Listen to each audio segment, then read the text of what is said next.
Você já imaginou viver dias e dias em uma floresta, passando fome, sobrevivendo apenas a partir de alguns frutos e raras caças?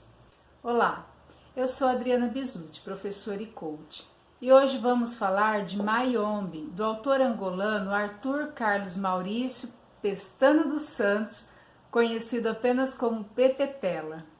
Essa breve narrativa que eu fiz no começo faz parte de um dos capítulos desse livro que é muito diferente de tudo que eu já li antes.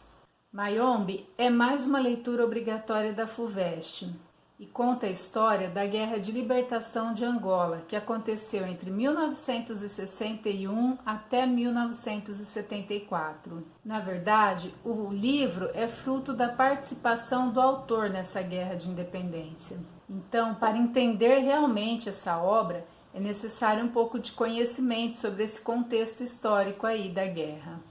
O exército português tentava manter essa condição colonial angolana, enquanto os vários movimentos como a MPLA e a UNITA lutavam pela independência, sendo o MPLA Movimento pela Libertação de Angola e a União Nacional pela Libertação Total de Angola, UNITA. E é interessante mencionar que esses movimentos eram financiados pela hoje extinta União Soviética, e por isso eles traziam aí um caráter socialista, um caráter de esquerda. Mas afinal, o que é Mayombe? Essa palavra que dá o título aí ao livro. Mayombe é a floresta onde os guerrilheiros aí do movimento pela libertação de Angola ficaram durante algum tempo executando ações aí de guerra. E a floresta como espaço principal aí, que às vezes acolhe, às vezes protege, ajuda esses guerrilheiros, outras vezes atrapalha, ela é tão importante que chega a ser personificada na história, às vezes até comparada a um deus em alguns momentos. E eu separei aqui um trecho que eu vou ler para vocês observarem essa questão da personificação. As casas tinham sido levantadas nessa clareira e as árvores alegremente formaram uma abóbada de ramos e folhas para as encobrir. Os paus serviram para as paredes. O capim do teto foi transportado de longe, de perto do lombe.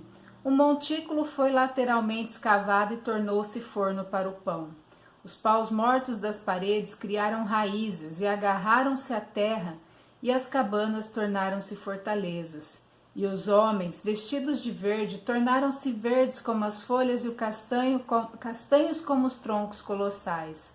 A folhagem da abóbada não deixava penetrar o sol, e o capim não cresceu embaixo, no terreiro limpo que ligava as casas. Ligava não, separava com o amarelo, pois a ligação era feita pelo verde. Assim foi parida pelo Mayombe a base guerrilheira. E assim como pariu, a floresta os alimentava às vezes quando faltava comida, com um tipo de fruto ou semente que eles denominaram comunas, em referência aí ao comunismo. E como eu havia dito também antes, existe um conflito entre a natureza e o homem, como se observa nesse trecho. A mata abriu valas camufladas de folhas sob os pés dos homens. Barulhos imensos no silêncio da noite derrubou árvores sobre os homens, e os homens avançaram, e os homens tornaram-se verdes, e dos seus braços folhas brotaram, e flores, e a mata curvou-se em abóbada, e a mata estendeu-lhes a sombra protetora e os frutos. Zeus ajoelhado diante de Prometeu, e Prometeu dava impunemente o fogo aos homens e a inteligência. Tal é o atributo do herói, o de levar os homens a desafiarem os deuses. Então esse Prometeu africano aqui é comparado a Ogum, e ele representa aí no caso os guerrilheiros. E a gente percebe também nessa parte que existe essa intertextualidade entre esse mito de Prometeu que roubou o fogo de Zeus e por isso foi punido. E aqui no caso é como se a floresta, como esse deus, ela se subjugasse aos homens em forma desse Prometeu africano que é Ogum. e que são os guerrilheiros. Muito interessante. A narrativa, publicada em 1980, começa a ser escrita muito tempo antes. O autor, no caso, como ele era um participante, ele era um guerrilheiro, em determinado momento ele tinha que fazer um relatório de guerra aí, sobre os acontecimentos, e ele achou aquele relatório muito frio, e a partir daí ele começou a desenvolver toda essa história. A história, então, tem início com um relato de uma missão em que esses guerrilheiros precisam sequestrar alguns trabalhadores que estão ali derrubando árvores ali na floresta, e eles fazem isso para tentar conscientizar esses trabalhadores de que eles são explorados pelos portugueses, porque a população parecia meio contrária à questão da independência, eles não eram a favor. Então eles precisavam ser conscientizados de que seria bom para Angola ser liberta dessa situação aí de colônia de Portugal. A missão, então, é o primeiro capítulo do livro, seguido por A Base, que é onde aparece essa descrição da floresta que eu fiz acima e onde também é mencionada a questão da falta de comida. Os guerrilheiros ficam sem comida porque o responsável por aquela parte é um pouco negligente e deixa de mandar esse alimento para eles ali na floresta. E dessa forma, o comissário político é escolhido para ir até a cidade chamada Dolise para falar com esse responsável, que se chama André. O comissário percebe então que existe um comportamento um pouco estranho por parte de André, que acaba fornecendo comida apenas por 2 dias, deixa a promessa de que vai enviar mais comida, e quando ele menciona isso ao comandante da operação, que se chama Sem Medo, que é também um dos personagens principais, ele diz que o André parece que está tentando sabotar a missão aí. Não fica muito claro porque parece que é uma tendência dos burocratas, como ele diz, de querer sabotar as missões.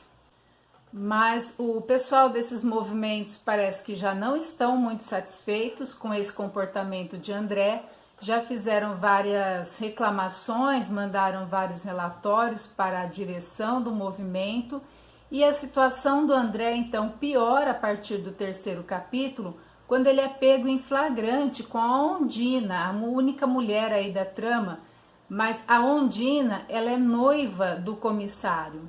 Então, nesse momento, por mais que a direção tenha feito vista grossa sobre o comportamento de André, quando acontece essa situação aí em flagrante, aí a direção vem para a cidade e toma as providências. Aqui fica evidente a questão tribal que perpassa toda a história, porque o André é um Kikongo, e enquanto Ondina é noiva de um Quimbundo.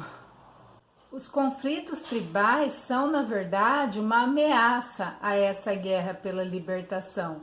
Os próprios guerrilheiros ali entram em atrito muitas vezes por conta dessas questões tribais.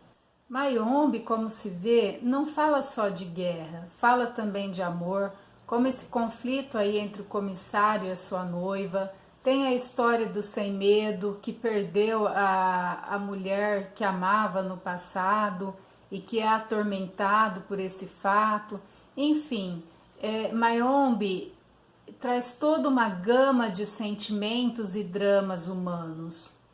E essa sondagem humanista ganha forma a partir de um traço marcante do livro, que é o foco narrativo, que se alterna entre a narração feita por esse narrador onisciente e também a narração em primeira pessoa de alguns dos guerrilheiros que de repente entram aí no meio da narrativa e se pronunciam. Por isso nós dizemos que esse foco narrativo tem um caráter polifônico, ou seja, de várias vozes. Dessa forma, cada personagem, conhecido apenas por seu nome de guerra, vai ganhando voz e a sua própria história. Em um dos trechos, o personagem Teoria se questiona sobre a diversidade de ideias e de interesses de seus companheiros. Observe então como isso é feito a partir desse trecho. Por que sem medo abandonar o curso de economia em 1964 para entrar na guerrilha? Por que o comissário abandonara Cachito, o pai velho e pobre camponês arruinado pelo roubo das terras de café e viera? Talvez o comissário tivesse uma razão mais evidente que os outros, sim.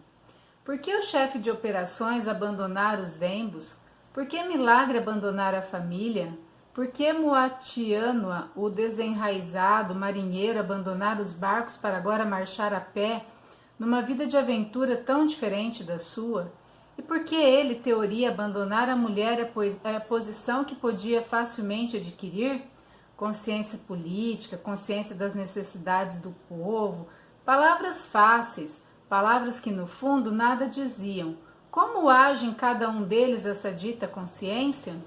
Dessa forma, o autor demonstra que a revolução não surge como um conjunto.